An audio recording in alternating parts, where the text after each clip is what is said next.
السلام علیکم دوستانو. دویمه پرلپسې بریا مو هم مبارک شه. افغان اتلانو د کردان اتلولي جام د لوبلړ دویمه پرلپسې بریا هم خپله کړه. په دې سره یې وکولی سول ترڅو د یاد جام لوبلړۍ په خپل نوم کړي. ټولو هیوادوالو او د کرکټ مینوالو ته دې مبارک وي. د افغانستان و ایرلینډ د نننۍ لوبې اصلي فرق او توپیر د رحمت او حشمت شایدي بهترینه پارټنرشپ و. رحمت او حشمت شایدي دواړو ټیمونو ترمنځ فرق و. دوی له ایرلینډ څخه لوبه راتاو کړه.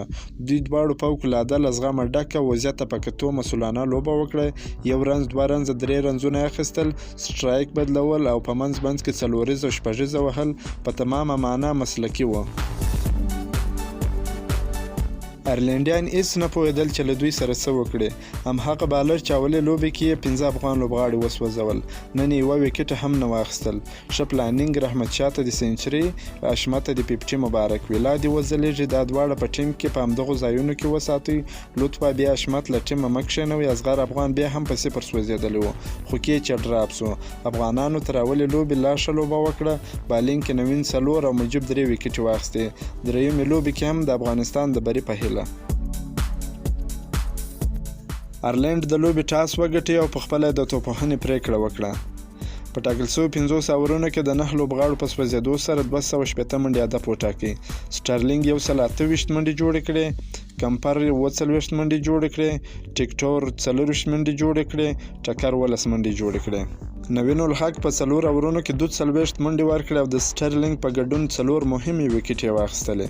مجیب رحمان هم په 10 اورونو کې 40 منډې ورکړې او 3 مهمې ویکټې واخیستلې. راشد او ګلبدین یوه ویکټې ترلاسه کړل. افغان توپوهونکو د لوبې پیل ډیر تیز وکړ، خو رحمان الله ګوربز او جاوید احمدي ژر اوټ سول. بیا رحمت او حشمت شایدي زبردسته بیټینګ وکړ. حشمت شایدي په 100 بالونو باندې 2 منډې ترلاسه کړې.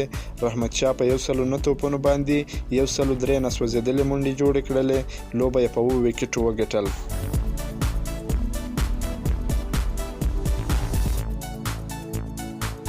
دا زموږ د نن ورځ د خوشحالۍ خبر. که مو دا خبر خوښ شوی ویډیو در سره لایک کړئ. که په چینل کې نوی یاست د چینل هم در سره سبسکرایب کړئ.